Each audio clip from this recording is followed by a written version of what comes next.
Willie Nelson's new memoir, It's a Long Story, covers their songs and much more. He joins us now in Studio 57. Welcome, Willie Hugh Nelson. Thank you. So what are you thinking when you look at that tape? I wonder how I made it this far. I was going to suggest a lot of living.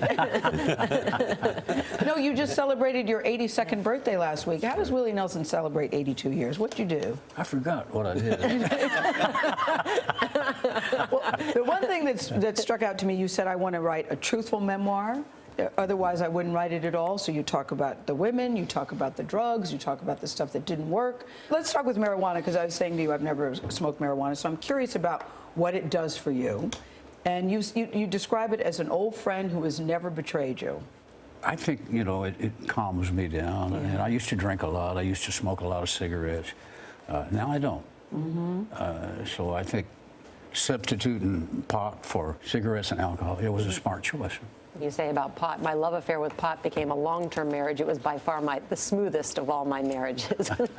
It's worked out so far. It's worked out so far. Why be so open about your private life, about your failed marriages and everything?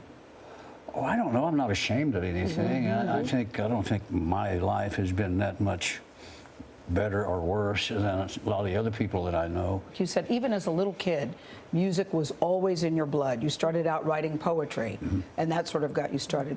But music, you said to this day, you're on the road, I think, 150 nights a year. You don't see that as a burden, you see that as a blessing. Oh, I get so much out of playing music that there's a huge reward just playing music.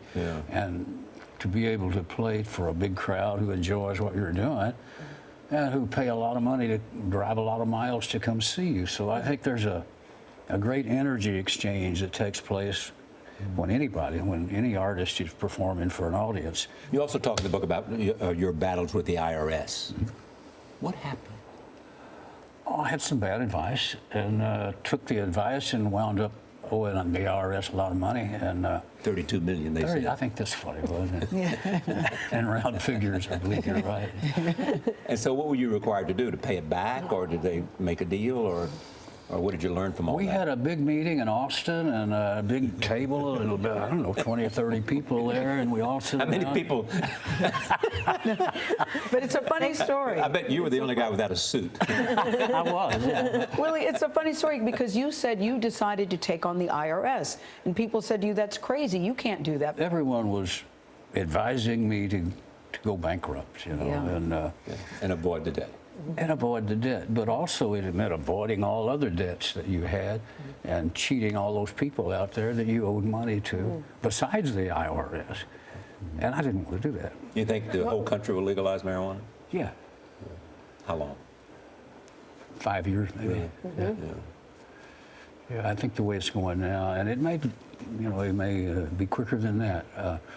Once all the so-called smart people see the money, see the bottom line, look at Colorado, Washington, Oregon, and say, wait a minute, we're losing out. And not everybody supports the legalization of marijuana.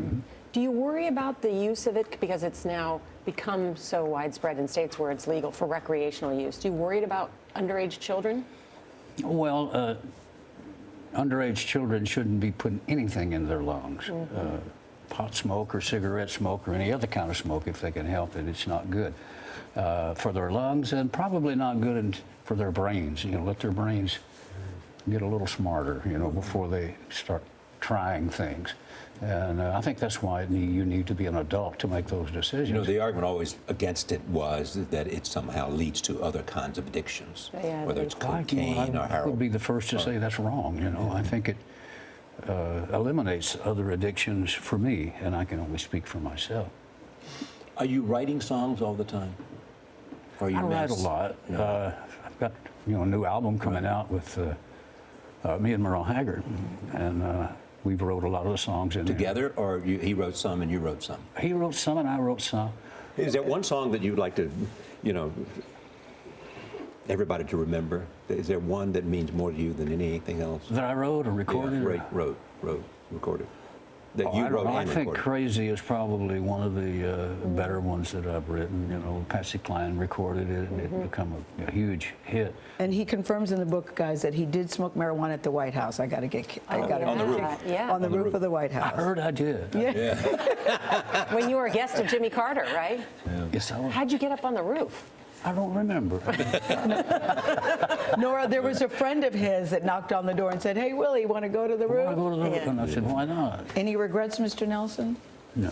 No. I think that's a great life. You can sit here at 82 and say no regrets. No. Yeah. You lived a very full Great life. to have you here. Thank you, Charlie. Pleasure. Thank you. Very nice to see you. Thank you Nice very to see much. Right, Willie Nelson. The name of the book is called It's a Long Story. It's available wherever you like to buy your new books.